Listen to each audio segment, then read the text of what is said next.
지금 일본 사회가 발칵 뒤집혔습니다. 도쿄 최고 명문 국제고 학생이 단 일주일 한국 수학여행을 다녀온 뒤 한국은 일본보다 100년 앞서 있다라는 말을 남긴 건데요. 아버지가 운영하던 전자부품 회사가 한국 기술력에 밀려 도산한 탓에 늘 한국을 깔보던 이 학생은 한국의 첨단 기술과 문화 체험을 직접 본 후 완전히 다른 사람이 되었습니다. 귀국 후 용기 있게 한복은 분명 한국의 고유 문화입니다라고 학교 발표에서 밝히자 곧바로 거센 비난과 따돌림에 시달리게 되었는데요. 과연 이 학생의 고백은 일본 사회에 어떤 파문을 일으킬까요? 이야기를 시작하기 전에 1초면 가능한 구독과 좋아요를 부탁드립니다. 저는 도쿄 명문 국제고등학교 2학년 와타나베 유토입니다. 2025년 6월 단 일주일의 한국 수학여행이 제 인생을 완전히 바꿔놓을 줄은 정말 몰랐습니다. 그때까지만 해도 저는 한국이라는 나라를 솔직히 말해 조금 특이한 나라 정도로만 생각하고 있었습니다. K-팝과 화장품, 치킨이나 떡볶이 같은 음식 문화가 인기를 끌고는 있었지만 기술력이나 사회 시스템, 교육 수준은 일본보다는 한참 뒤처졌다고 믿고 있었으니까요. 그 믿음은 단순한 편견이 아니라 제 성장 환경에서 비롯된 것이었습니다. 3년 전 저희 아버지가 25년간 운영해 오시던 전자부품 제조 회사가 도산했습니다. 주문이 끊겼고 주요 거래처였던 도요타, 히타치 등에서도 점점 발을 뺐습니다. 그 자리를 채운 건 놀랍게도 한국 기업들이었습니다.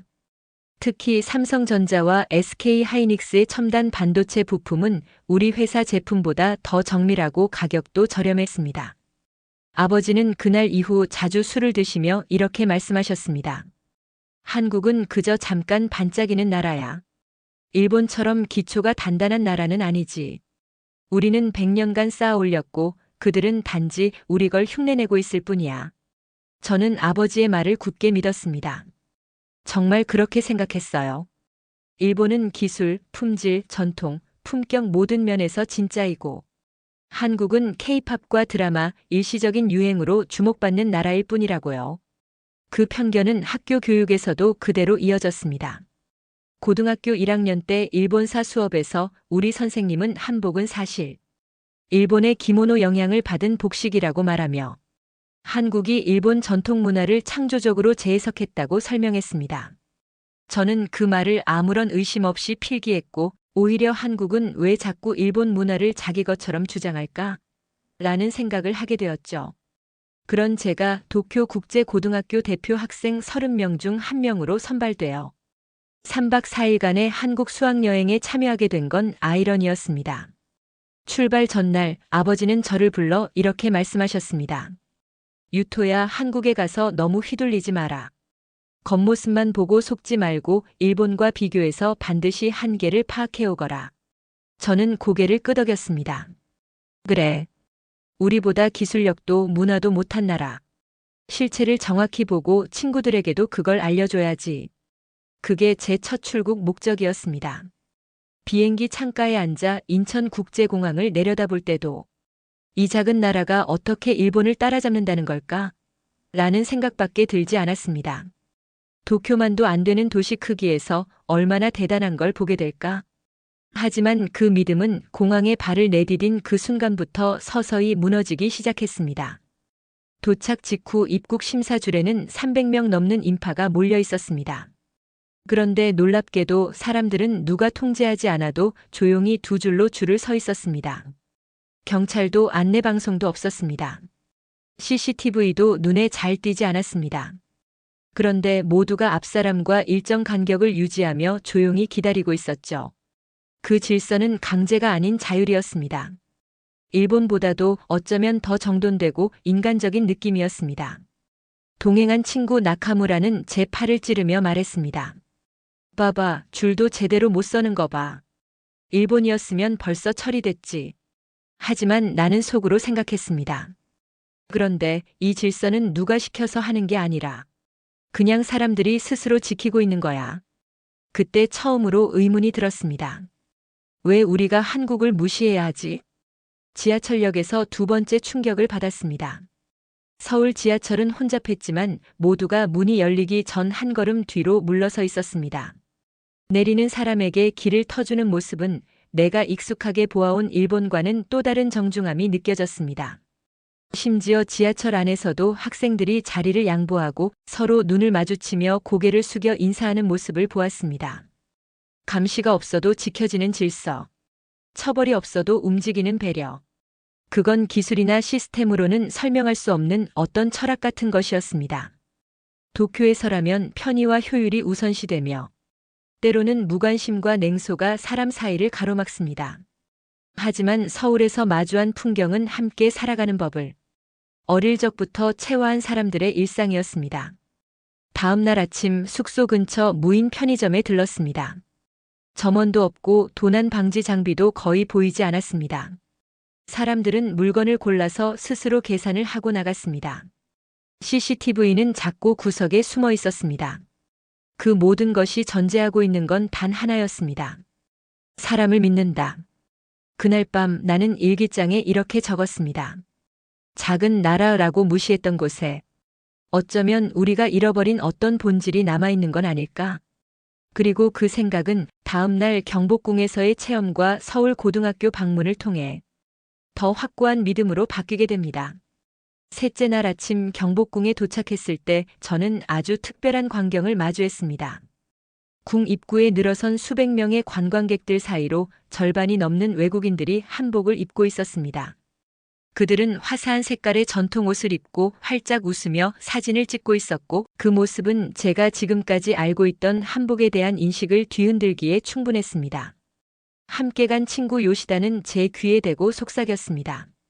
역시 한국은 선전이 심하네. 저건 사실 일본의 전통 복식인데 마치 자기들 것처럼 광고하는 거잖아. 저도 처음에는 그렇게 생각했어요. 학교에서 그렇게 배웠으니까요.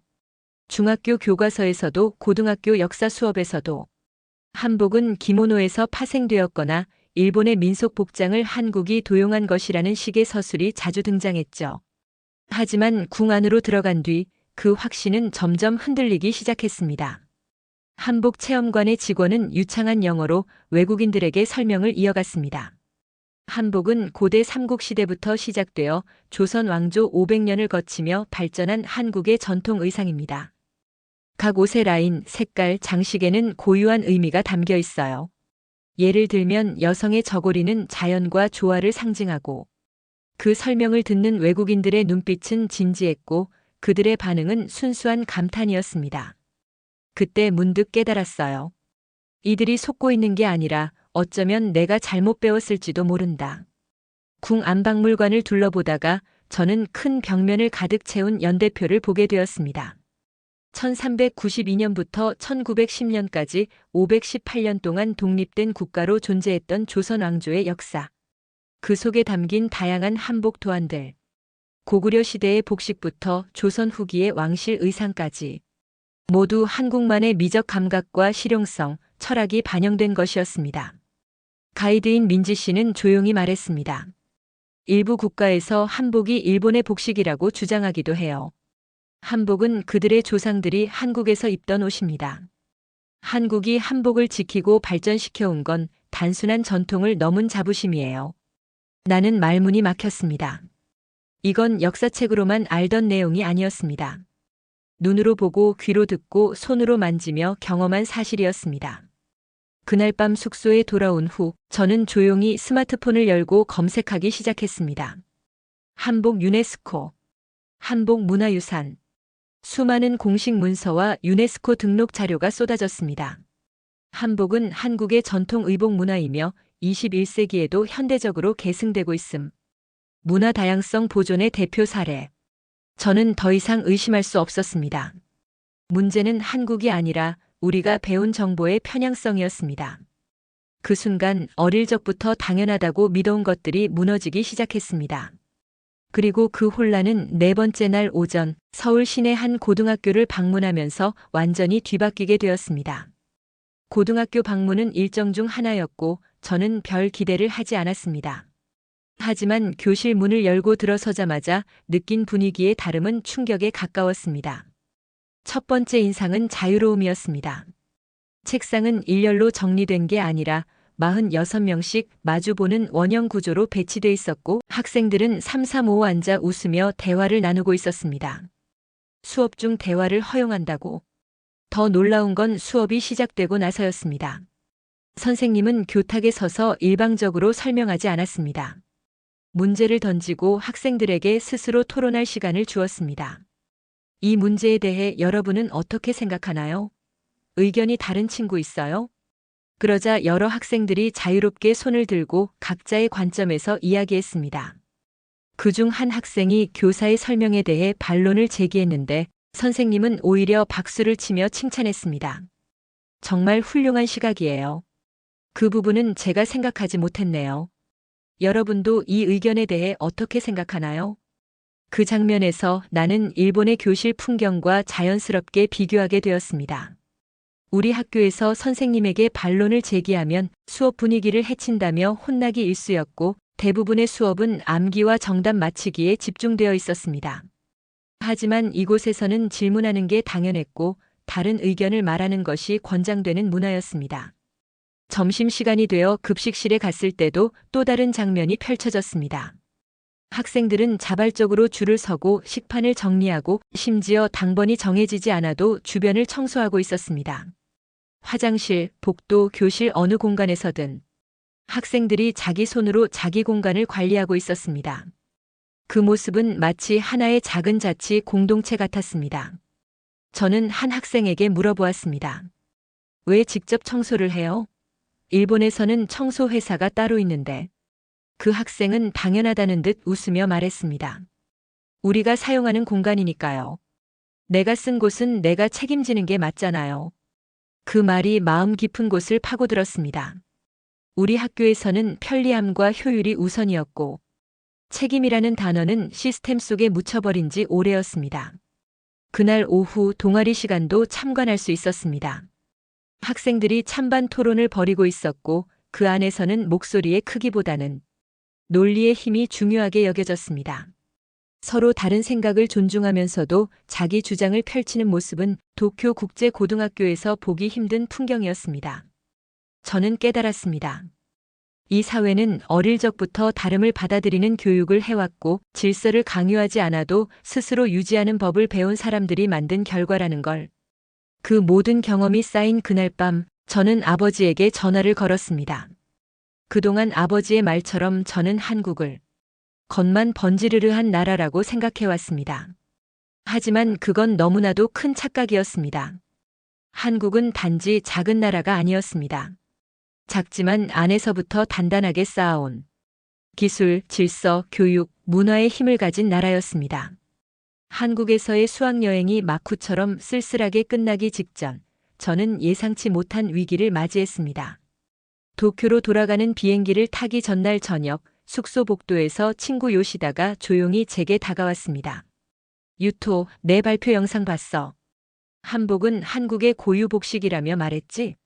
너 진짜 그 말을 할 생각이었냐? 목소리는 떨리고 있었고 그 눈빛에는 혼란과 반감이 함께 담겨 있었습니다. 저는 잠깐 숨을 고르고 말했어요. 응. 직접 보고 듣고 확인했어. 그게 진짜라고 생각했기 때문에. 그 말에 그는 씁쓸한 미소를 지으며 돌아섰고 그 순간 저는 첫 번째 위기를 느꼈습니다. 진실을 말하는 것이 꼭 모두에게 환영받는 것은 아니구나. 다음 날 일본으로 돌아가는 비행기에서 유튜브 영상을 틀어보며 생각했습니다. 나는 무엇을 위해 이 여행을 왔을까? 단지 일본 우월주의를 재확인하러 온 걸까? 그리고 떠올랐어요. 한국에서 돌아가기 전날 서울 명동 거리에서 마주한 한 장면. K뷰티 체험 부스 앞에서 눈을 반짝이며 자신의 손톱과 머리를 고치는 일본 소녀들, 그 옆에서 그 모습을 지켜보며 웃고 있는 한국 청년. 그 청년의 표정은 자부심으로 빛나고 있었습니다. 저는 순간 알 수 있었어요. 나는 그들을 얕잡아 보려고 했지만 그들은 자기를 낮추고 있는 게 아니라 자신을 당당히 드러내고 있었구나. 도쿄에 돌아와서 맞이한 학교 생활은 갑자기 무거워졌습니다. 수학여행 발표회가 열렸고 제가 단상에 올라 영상을 틀고 나서 마지막으로 솔직하게 고백했습니다. 제가 직접 한국에서 본 것은 우리가 배운 것과 달랐습니다.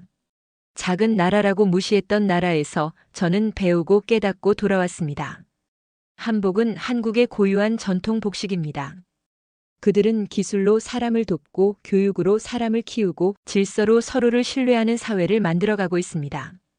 그 말이 끝나자 교실은 순식간에 얼음처럼 냉각됐습니다. 앞자리에 앉은 선배가 벌떡 일어나 소리쳤어요. 너 일본인 맞냐? 한국 편 들다니 날아버린 거냐?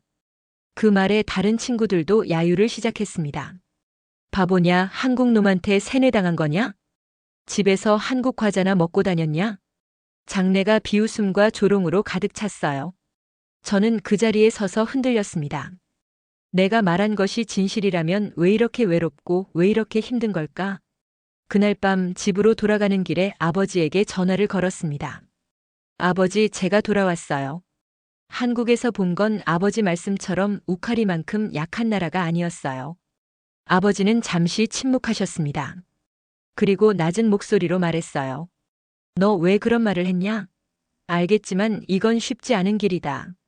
그 말 뒤에는 실망인지 걱정인지 분간되지 않는 감정이 담겨 있었어요. 그것이 바로 두 번째 위기였습니다. 내가 옳다고 믿은 진실이 나를 버리고 익숙했던 세계가 나를 버리고 있었다. 하지만 저는 물러서지 않기로 했어요.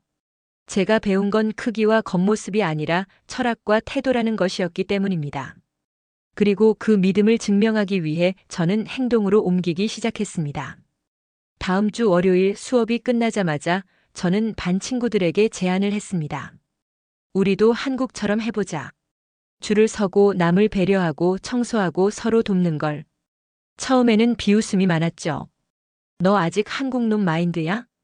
그런 건 쓸데없어. 일본식이 더 빠르고 효율적이야. 하지만 저는 혼자라도 시작했습니다. 점심시간에 먼저 줄을 서기 시작했고 청소 시간을 자발적으로 나서서 걸레를 들었어요. 누군가는 저 녀석 또 그 얘기네라며 고개를 저었지만 한두 명이 따라오기 시작했습니다. 한 달이 지나자 작은 변화가 있었습니다. 급식실에서 새치기 하는 친구가 눈에 띄게 줄었고 청소 당번이 아니었던 친구도 같이 할까? 라며 손을 건넸어요. 그리고 수업 중에도 손을 들고 질문하는 친구가 생겼습니다.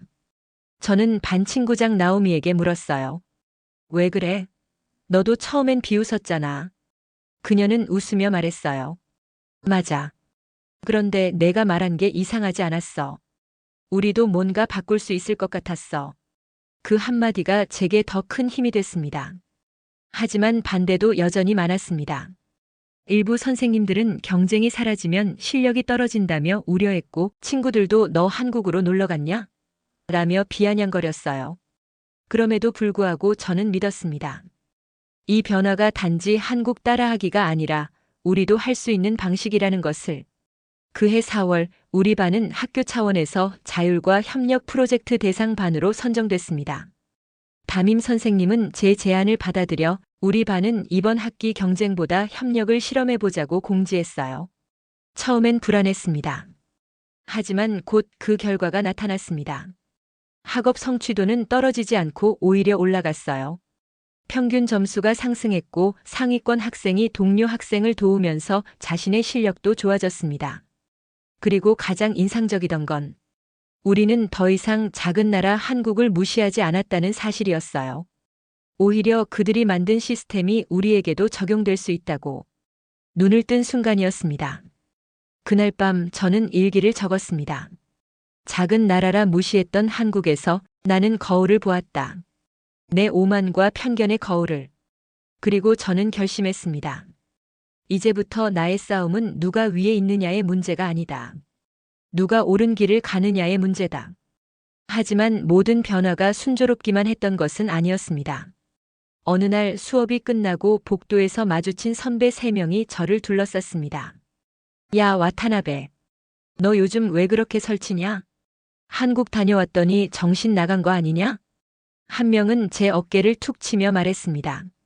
진짜 일본인 맞냐? 나라 망신 다 시키고 다닌다. 저는 꾹 참고 조용히 대답했어요. 그냥 내가 본 걸 말했을 뿐이야. 너희도 직접 보면 생각이 달라질 수도 있어. 그 말에 선배 중 한 명이 코웃음을 쳤습니다. 봐서 뭐하게? 그딴 나라는 신경 쓸 가치도 없어. 일본은 일본이다. 그날 이후 몇몇 친구들이 저를 멀리하기 시작했습니다. 그중엔 예전부터 친했던 친구들도 있었기에 더 아팠습니다. 점심시간에 혼자 앉는 날도 늘어났고 누가 내 얘기를 뒤에서 하는 것 같은 느낌이 자주 들었어요. 하지만 저는 물러설 수 없었습니다. 제가 본 진실을 부정하고 돌아선다면 그건 제가 한국에서 느꼈던 감동을 모독하는 일이었으니까요. 오히려 그런 시간들이 저를 더 단단하게 만들었습니다. 내가 지금 겪는 이 고립감조차 한국에서 말없이 질서를 지키고 있던 수많은 사람들 덕분에 비로소 이해할 수 있게 됐구나. 그리고 작은 변화가 점점 커지기 시작했어요. 같은 반 친구 하나가 점심시간에 다가와 말했습니다. 사실 나도 한국에서 교환학생 해봤어. 그때 너랑 비슷한 생각했는데 말 못했어. 지금 내가 말해줘서 나도 용기 낼 수 있었어. 그 말을 들은 순간 이 싸움이 절대 혼자만의 싸움이 아니라는 걸 알게 되었습니다. 목소리를 내면 누군가는 귀 기울인다는 걸 처음으로 실감했죠. 그해 여름이 지나가고 저는 어느새 고3이 되는 학기를 앞두고 있었습니다. 도쿄 명문 국제고등학교 교정에서 느껴지는 바람은 예전보다 조금 달랐습니다. 저는 더 이상 한국 수학여행에서 느꼈던 충격의 주인공이 아니라 그 경험을 통해 변화하기를 선택한 우리 반의 작은 변화의 불씨가 되어 있었습니다. 발표회 날 교장 선생님이 마이크를 잡고 말씀하셨습니다. 이번 학기 우리 학교는 협력과 성장을 강조하는 교육 프로젝트를 시행합니다. 이 변화의 시작에는 한 명의 학생이 있었습니다. 그 한 명이 바로 저였습니다. 교장 선생님이 제 이름을 부르셨고 방청석에 앉은 학부모들과 학생들의 시선이 한데 모였습니다. 떨리는 목소리로 저는 말했습니다. 저는 일주일간 한국에서 수학여행을 다녀왔습니다. 그곳에서 제가 알고 있던 작은 나라라는 생각이 얼마나 편견이었는지 깨달았습니다. 사람을 배려하고 기술을 사람을 위해 쓰며 역사와 문화를 정직하게 지키는 사회가 있었습니다. 저는 그곳에서 배운 것을 우리 반, 우리 학교, 그리고 일본 사회에 적용하고 싶습니다. 그날 이후 저는 변화의 물결이 작지만 확실히 퍼짐을 느꼈습니다. 급식실에서 혼자 앉던 자리가 점차 자리가 바뀌어 갔고 청소 시간이면 학생들이 스스로 빗자루와 걸레를 들었습니다. 수업 중 질문하는 학생이 늘었고 친구들이 서로의 노트를 나누는 모습도 자주 볼 수 있었습니다. 선배였던 나오미가 조용히 다가와 말했습니다. 유토 고마워. 내가 먼저 시작해줘서 내가 따라할 수 있었어. 저는 그 말에 두 눈이 뜨거워졌습니다. 변화란 누군가에게 좋아 보여서가 아니라 누군가에게 나도 할 수 있을 것 같다는 용기를 주는 것이었습니다. 아버지와의 관계도 서서히 바뀌었습니다. 처음엔 저를 한국놈 편든 자식이라며 경계하셨지만 어느 날 저녁엔 이렇게 말씀하셨습니다. 내가 한국에서 느낀 것을 말해준 것 아버지도 생각해보겠다. 그 말에 제 마음은 조금 더 가벼워졌습니다. 제가 넘어야 했던 것은 한국이 아니라 제가 속했던 생각의 틀 그리고 그 틀을 지켜온 환경이었습니다. 그 후 저는 대학 전공을 결정했습니다. 아버지는 여전히 공학이나 경영을 권하셨지만 저는 단호하게 말했습니다. 저는 교육학을 공부하고 싶어요. 한국에서 본 교육 시스템과 사람을 중심에 둔 기술 문화의 철학이 제게 영감을 주었습니다. 저도 그런 시스템을 일본에서 만들어 보고 싶습니다. 아버지는 잠시 침묵하셨다가 가볍게 고개를 끄셨습니다. 그렇게 하고 싶다면 내가 책임지고 해봐라. 다만 후회하지 말고. 그 한마디가 저에게는 가장 든든한 지지가 되었습니다. 졸업식 날 연단에 섰습니다. 저는 지난 1년간의 경험을 공유했습니다. 한국 수학여행에서 받은 충격, 그리고 그 충격이 만든 작은 변화들, 반 친구들과 함께 만들어낸 변화가 학년 전체로 번져가는 모습, 그리고 제가 앞으로 나아갈 길까지. 작은 나라라고 무시했던 한국에서 제가 거울을 보았습니다. 그 거울이 제 오만을 비춰주었고 그 오만을 버릴 때 비로소 제가 보이는 것이 많아졌습니다. 이제 저는 국가의 크기가 아니라 사람의 철학이 진정한 발전을 만든다는 것을 믿습니다. 그리고 그 철학을 배우고 실천하는 데에는 국경이 없다는 것을 배웠습니다. 청중의 박수는 길게 이어졌고 일부는 미소로, 일부는 숙연히 제 이야기를 듣고 있었습니다. 그때 저는 깨달았어요. 중요한 건 나의 변화가 누군가에게 영향을 주는가였다. 대학에 입학한 후 저는 한국어 공부를 시작했습니다. 한국의 선생님과 교류하며 한국 교육 현장을 방문하며 일본과 한국 학생들과 함께 프로젝트를 기획했습니다. 협력과 존중을 기반으로 한 교육 프로그램, 기술이 사람을 돕도록 설계된 스마트 시티 프로젝트, 문화가 서로를 연결하는 축제가 되도록 기획된 국제 문화 교류. 모두 제가 한국을 통해 배운 시선이었습니다. 그리고 저는 꿈꾸었습니다. 언젠가 한국과 일본이 서로를 배우고 경쟁이 아니라 상생하는 관계가 되는 미래를. 한국의 기술력과 사회 시스템을 배우고 일본의 역동성과 잠재력을 결합하여 함께 발전하는 그런 미래를 말이에요. 제가 찍은 사진들 경복궁에서 한복을 입고 웃고 있는 외국인들, 질서정연한 지하철역, 그리고 청소하는 한국 학교 학생들. 이 모든 장면을 다시 꺼내보며 다짐했습니다. 이 경험을 헛되게 하지 않겠다. 일본에도 이런 아름다운 변화를 만들겠다. 사람을 위해 기술을 쓰고 서로를 배려하며 역사를 정직하게 보고 배우는 그런 사회를. 작은 변화가 큰 변화를 만들어내. 그리고 변화는 우리가 살고 있는 이 땅에서도 우리 마음속에서도 시작할 수 있습니다. 지금 이 순간부터 배움에는 국경이 없다는 그 믿음을 안고 저는 다시 한 걸음 앞으로 나아갑니다. 작은 나라라며 무시했던 한국에서 주인공은 기술, 질서, 교육, 문화의 깊이를 직접 경험하며 편견을 깨닫습니다. 진정한 선진국은 크기가 아니라 철학과 태도에서 비롯된다는 사실. 배움에는 국경이 없고 변화는 한 사람의 용기에서 시작된다는 교훈을 줍니다. 구독자 여러분, 오늘 보신 영상은 어떠셨는지요? 1초면 가능한 구독과 좋아요 부탁드리며 앞으로 더 마음 따뜻하고 한국의 놀라운 이야기를 찾아뵙겠습니다. 영상 봐주셔서 감사드리며 지금까지 감동 소식이었습니다.